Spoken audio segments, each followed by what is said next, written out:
അസ്സലാമു അലൈക്കും വറഹ്മത്തുള്ളാഹി വബറകാതുഹു.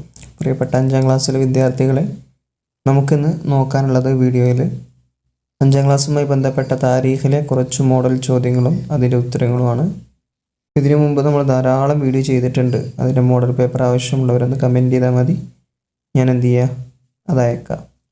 അതുപോലെ ധാരാളം ക്വിസുകൾ തയ്യാറാക്കിയിട്ടുണ്ട്. ഓരോ ചാപ്റ്റർ വൈസായിട്ട് ക്വിസുകൾ തയ്യാറാക്കിയിട്ടുണ്ട്. ആ പാഠത്തിലെ ചോദ്യങ്ങളും ഉത്തരങ്ങളും അടങ്ങുന്ന ഒരു ക്വിസ്. അതും കിട്ടാത്തവർ താഴെ കമൻറ്റ് ചെയ്താൽ മതി. ക്വിസ് എന്ന് എഴുതി തന്നാൽ ഞാൻ എന്ത് ചെയ്യുക, അതിലേക്ക് പോസ്റ്റ് വിട്ടുതരാം. അപ്പം നമുക്ക് നേരെ ചോദ്യപേപ്പറിലേക്ക് പോകാം. ആദ്യത്തെ പ്രവർത്തനം പൂരിപ്പിക്കാം, വരി പൂർത്തിയാക്കി കൊടുക്കാം. വിശപ്പ് കാരണം വയറ്റത്ത് ഡാഷ് വെച്ച് ഡാഷ് കൊണ്ടായിരുന്നു സ്വഹാബികൾ പ്രതിരോധ കിടങ്ങ് കീറിയിരുന്നത്. പൂരിപ്പിച്ചു കൊടുക്കാം. വിശപ്പ് കാരണം വയറ്റത്ത് കല്ല് വെച്ച് കെട്ടിക്കൊണ്ടായിരുന്നു സ്വഹാബികൾ കിടങ്ങ് കീറിയിരുന്നത്. ഇനി അടുത്ത ചോദ്യം, ബദറിൽ ദരിദ്രരായ തടവുകാർ മോചനം നേടിയത് എങ്ങനെ? 2 തരത്തിലുണ്ട് മോചനം നേടിയത്, ദരിദ്രരും ധനികരും. രണ്ടും ചോദിക്കാൻ സാധ്യതയുണ്ട്. അപ്പോൾ രണ്ടും പഠിച്ചു വെക്കുക. അധിക പരീക്ഷകളിലും, പൊതുപരീക്ഷയാണെങ്കിലും അതല്ലെങ്കിൽ അർദ്ധവാർഷിക പാദവാർഷിക പരീക്ഷകളിലാണെങ്കിലും ഈ ചോദ്യം എല്ലാത്തിലും മസ്റ്റായിട്ട് വരാറുണ്ട്. ഇവിടെ ചോദിച്ചത് ദരിദ്രരെങ്ങനെയാണ് മോചനം നേടിയത് എന്നാണ്. അപ്പോൾ അത് മാത്രം എഴുതിയാൽ മതിയാകും കേട്ടോ. ദരിദ്രരിൽ ചിലർ മദീനയിലെ 10 പേർക്ക് വീതം എഴുത്തും വായനയും പഠിപ്പിച്ചു കൊടുക്കുക എന്ന വ്യവസ്ഥയിലും മോചനം നേടി.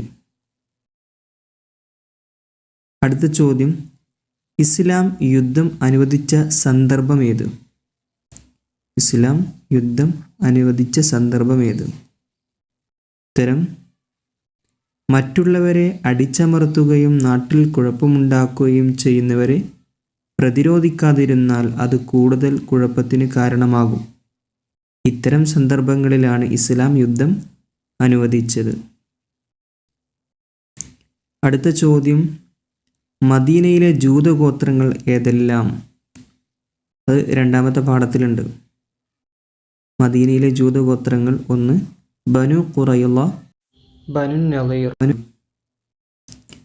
ഇനി അടുത്ത ചോദ്യം, ഉഹദിൽ ജബലുർ റുമാത്തിൽ നിർത്തിയവരോട് നബി സല്ലല്ലാഹു അലൈഹി വസല്ലമ തങ്ങൾ നൽകിയ നിർദ്ദേശം എന്തായിരുന്നു? ഉഹദ് യുദ്ധത്തിൽ ജബലുർ റുമാത്തിൽ നിർത്തിയിരുന്ന എത്ര ആളുകളായിരുന്നു? 50 അല്ലേ? അമ്പെയ്ത്തിൽ വിദഗ്ധരായ 50 ആളുകളായിരുന്നു. അവരെ ആ ജബലുർ റുമാത്തിൽ നിർത്തിയപ്പോൾ തന്നെ നബി തങ്ങൾ എന്തൊരു ഉപദേശം നൽകിയിരുന്നു? ആ ഉപദേശമാണ് എഴുതേണ്ടത്. അത് നമുക്ക് 3ാമത്തെ പാഠത്തിൽ 3ാമത്തെ പാരഗ്രാഫിൽ ഫസ്റ്റ് വരി കാണാം. ഞാൻ തിരിച്ചു വിളിക്കുന്നത് വരെ ആരും താഴെ ഇറങ്ങരുത്. അതാണ് നബി തങ്ങളുടെ ഉപദേശം. ഞാൻ തിരിച്ചു വിളിക്കുന്നത് വരെ ആരും താഴെ ഇറങ്ങരുത്. എന്തിനു വേണ്ടിയാണെന്ന് ചോദിച്ചു കഴിഞ്ഞാൽ, അതായത് ആ ജബലുർ റുമാത്തിൽ ആളുകളെ വിന്യസിപ്പിച്ച് എന്തിനു വേണ്ടിയാണ്? ഇരുന്നവരെ തടയാനായിരുന്നു.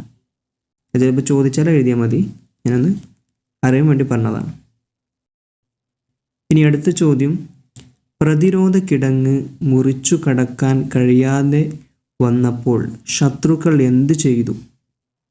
പ്രതിരോധ കിടങ്ങ് മുറിച്ച് കടക്കാൻ കഴിയാതെ വന്നപ്പോൾ ശത്രുക്കൾ എന്താ ചെയ്തത്?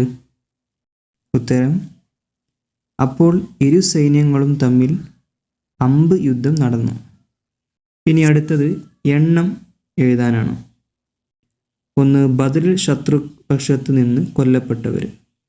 ബദറിൽ ശത്രുപക്ഷത്തു നിന്ന് കൊല്ലപ്പെട്ട എത്ര ആളുകളാണ്? 70 പേരാണ്.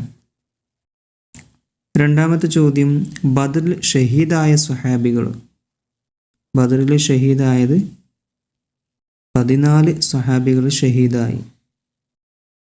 അടുത്ത ചോദ്യം, പ്രതിരോധ കിടങ്ങ് കീറിയിരുന്ന സ്വഹാബികൾ എത്ര പേരാണ്? പ്രതിരോധ കിടങ്ങ് കീറിയിരുന്ന എത്ര സ്വഹാബികളായിരുന്നു? ഉത്തരം 3000. അതാ ചിലപ്പോൾ ഒറ്റ വാക്കിൽ ഉത്തരം എഴുതാനൊക്കെ വരാറുണ്ട് കേട്ടോ പൊതുവെ. അടുത്തത്, ഉഹദിൽ ശത്രുപക്ഷത്തെ യോ ഉഹദ് യുദ്ധത്തിൽ ശത്രുപക്ഷത്ത് എത്ര യോദ്ധാക്കൾ ഉണ്ടായിരുന്നു? 3000 യോദ്ധാക്കളുണ്ടായിരുന്നു ശത്രുപക്ഷത്ത്. അടുത്ത ചോദ്യം, ഉഹദിൽ ജബലുർ റുമാത്തിൽ അമ്പെയ്ത്തിൽ വിദഗ്ധരായവർ എത്ര പേരാണ്? 50 പേര് അല്ലേ? അമ്പെയ്ത്തിൽ വിദഗ്ധരായ 50 പേരെ നിർത്തിയത് എവിടെയാണ്? ജബലുർ റുമാത്ത് എന്ന് പറയുന്ന പർവ്വതത്തിലാണ് അവർ വിന്യസിപ്പിച്ചത്. അടുത്തത്, ഉഹദിൽ മുസ്ലിം പക്ഷത്ത് വഴിയിൽ വെച്ച് മടങ്ങിയ മുനാഫിക്കുകൾ എത്ര പേരെയാണ്? 300 പേര്. വഴിയിൽ വെച്ച് മടങ്ങിയവർ 300 പേരാണ്. അവർ മുനാഫിക്കുകളായിരുന്നു. ഇനി അടുത്തത്, ആശയം എഴുതാം. ഖുർആനിലെ ആയത്താണ്. ബിസ്മില്ലാഹിർ റഹ്മാനിർ റഹീം.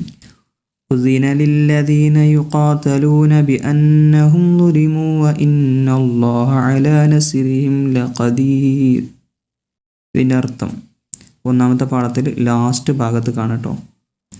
യുദ്ധം നേരിടേണ്ടി വന്നവർക്ക് അവർ ആക്രമിക്കപ്പെട്ടു എന്നതിനാൽ യുദ്ധം അനുവദിച്ചിരിക്കുന്നു. നിശ്ചയം അള്ളാഹു അവരെ സഹായിക്കാൻ കഴിവുള്ളവനാണ്. ഇനി അടുത്തത് പൂരിപ്പിക്കാനുള്ള വരിയാണ്.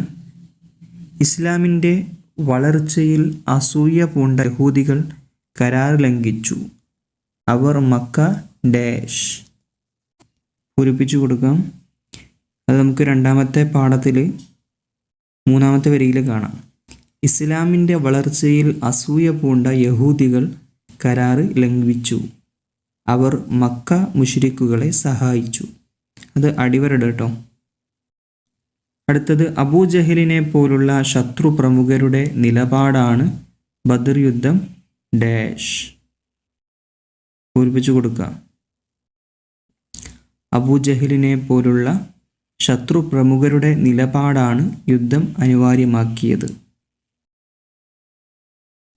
അടുത്തത്, സമാധാനം സ്ഥാപിക്കുക എന്നതാണ് ഇസ്ലാമിൻ്റെ ഡാഷ്. സമാധാനം സ്ഥാപിക്കുക എന്നതാണ് ഇസ്ലാമിൻ്റെ അടിസ്ഥാന ലക്ഷ്യം. അടുത്തത് പൂരിപ്പിക്കാനുള്ളത്, യുദ്ധവും അക്രമവും ഒരിക്കലും ഇസ്ലാം ഡാഷ് പ്രോത്സാഹിപ്പിച്ചിട്ടില്ല. അടുത്തത്, സമാധാനത്തിൻ്റെ സന്ദേശമാണ് പരിശുദ്ധ ഇസ്ലാം വിഭാവനം ചെയ്യുന്നത്. ഇനി അടുത്ത പ്രവർത്തനം, യോജിച്ചവ ചേർക്കാം. യോജിച്ചത് താഴേക്ക് എഴുതി കൊടുക്കാം. 1. കിടങ്ങ് കാരണം യുദ്ധത്തിന് പറയുന്നു. കിടങ്ങ് കാരണം യുദ്ധത്തിന് പറയുന്ന പേര് ഖന്തക്ക്. അടുത്തത് 2. ശത്രുക്കൾ സംഘടിതമായി വന്നതിനാൽ യുദ്ധത്തിന് പറയുന്നു. അതിന് പറയുന്ന പേര് അഹ്സാബ് എന്നാണ്. ശത്രുക്കൾ സംഘടിതമായി വന്നതിനാൽ അഹ്സാബ് എന്ന പേരുണ്ട്. 3. കിടങ്ങ് അന്താളിച്ചു. ആര്? ശത്രുക്കൾ.